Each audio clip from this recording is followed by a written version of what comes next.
आयुष कोमकर हत्या प्रकरणात आज महत्त्वाची अपडेट समोर आली आहे। या सगळ्या प्रकरणामधले जे आरोपी आहेत म्हणजे गँगस्टर बंडू अंदेकर पासून ते इतर सगळेच आरोपी या प्रकरणातले आहेत। म्हणजे अगदी पहिले जे 2 आरोपी होते हे 2 आरोपी सोडल्यास बाकी सगळ्याच आरोपींची आज न्यायालयीन कोठडी जी आहे ती झालेली आहे।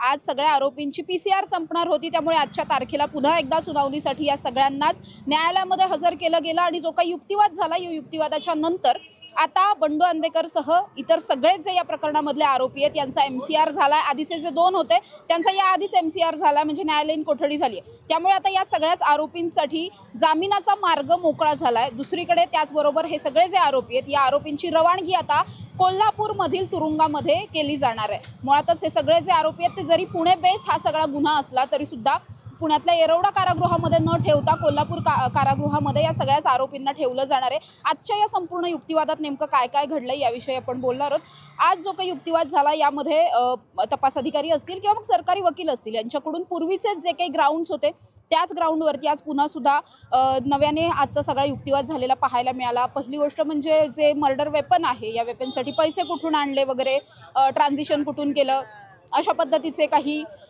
ग्राउंड्स आहेत ते सांगण्यात आले। जे या आधी सुद्धा असंच सगळ्या ग्राउंड्सवरती चर्चा झालेली होती न्यायालयामध्ये। त्याचबरोबर जे आरोपी आहेत या आरोपींनी मर्डर केल्याच्या नंतर त्यांच्या अंगावरचे जे कपडे होते हे कपडे काढून भीमा कोरेगावच्या बाजूला नदीमध्ये कुठल्या तरी एका हे कपडे टाकलेले आहेत आणि त्या कपड्यांची रिकव्हरी करायची असं सांगितलं गेलं।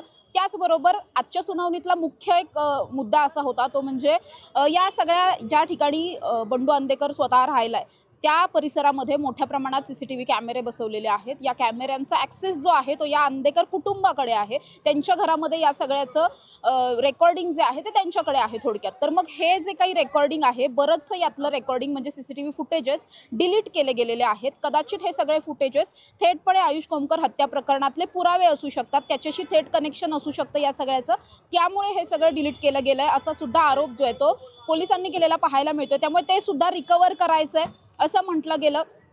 अशा त्याच ग्राउंडवरती पुन्हा एकदा आज PC जी आहे ती मागण्यात आलेली होती। 5 दिवसांची PC म्हणजे पोलीस कोठडी वाढवून मिळावी असं सांगितलं गेलं, मात्र अर्थातच पोलीस कोठडी वाढवलेली नाहीये, MCR झालाय। त्यामुळे या सगळ्या प्रकरणामध्ये आणखी एक महत्त्वाची गोष्ट अशी होती की जो आरोपी आहे यामधला अमन पठाण ज्याचं नाव आहे, ज्याने थेटपणे गोळ्या झाडलेल्या आहेत आयुषला, त्याचं असं म्हणणं आहे की याआधी सुद्धा अमनने अशा पद्धतीचा आरोप केला होता। तो आणि आणखी एका आरोपीने याआधीही हेच पोलिसांवरती आरोप केले होते की आमच्याकडून कोऱ्या कागदांवरती किंवा काहीतरी जबाब लिहिलेले आहेत आणि त्याच्यावरती आमच्या सह्या घेतल्यात, त्याच्यावर काय लिहिलेलं होतं कागदांवर हे आम्हाला माहीत नाहीये आणि खोटे जबाबांवरती आमच्या सह्या घेतल्या गेल्यात अशा पद्धतीचा आरोप आधीही केला होता।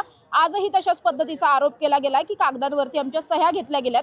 मात्र आजच्या आरोपामध्ये त्याने असं म्हटलं की पोलिसांनी माझ्या बंदूक जी आहे ती लावलेली होती, माझ्या कपाळाला पिस्तूल लावून मला धमकावून अशा पद्धतीच्या सह्या घेतल्यात, अशा पद्धतीचा एक आरोप त्याने आज सगळा केलाय।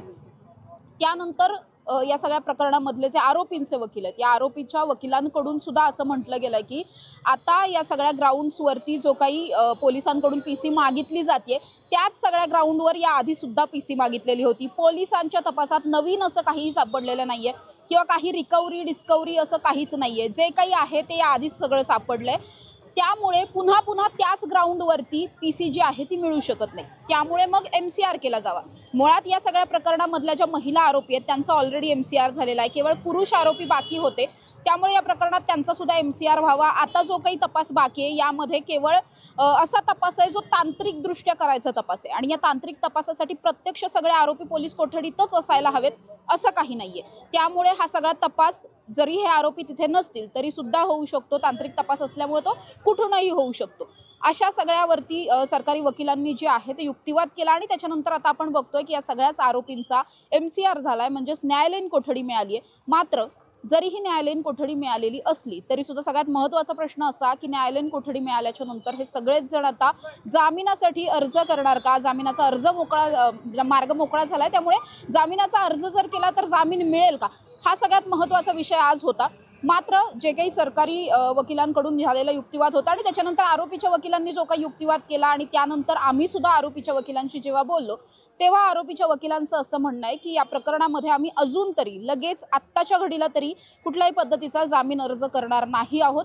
अजूनही पोलिसांचा तपास चालू आहे, आमचा तपास यंत्रणेवरती विश्वास आहे, पोलिसांवरती विश्वास आहे, त्यामुळे या प्रकरणामधला तपास आणखीन काही होणं बाकी आहे। लगेचच या प्रकरणामध्ये जामिनासाठी अर्ज केला जाणार नाहीये। योग्य वेळ पाहून ज्या ठिकाणी आम्हाला असं वाटेल की आता परफेक्ट टाइम आहे, या ठिकाणी आम्ही जामिनासाठी अर्ज करू शकतो आणि हा अर्ज जो आहे त्याला आम्हाला न्यायालयाकडून सुद्धा सकारात्मक प्रतिसाद मिळेल, अर्थात जामीन होईल असं जेव्हा वाटेल त्याच वेळी आम्ही जामिनाचा अर्ज करणार आहोत, अशा पद्धतीने या आरोपीच्या वकिलांनी सांगितलंय। त्यामुळे आता या सगळ्याच प्रकरणातली महत्त्वाची गोष्ट अशी आहे की बंडू अंदेकरसह या प्रकरणातले सगळेच आरोपी आहेत, यांना पुण्यातल्या कारागृहात न ठेवता कोल्हापूरच्या कारागृहामध्ये रवानगी केली जाणार आहे। ज्या पहिल्यांदा या प्रकरणातल्या 3 महिला होत्या, म्हणजे लक्ष्मी अंदेकर, सोनाली अंदेकर आणि त्यानंतर वृंदावनी वाडेकर, या तिघींचा सुद्धा जेव्हा MCR झाला तेव्हा त्यांना सुद्धा कोल्हापूरच्याच न्यायालयामध्ये कोल्हापूरच्याच कारागृहामध्ये पाठवण्यात आलं आणि त्याचनुसार आता हे जे बाकीचे आरोपी आहेत त्यांना सुद्धा कोल्हापूरच्याच कारागृहामध्ये पुन्हा एकदा पाठवलं जाणार आहे आणि मग त्यानंतर हा जामिनासाठीचा अर्ज वगैरे ते नेमका कधी करतात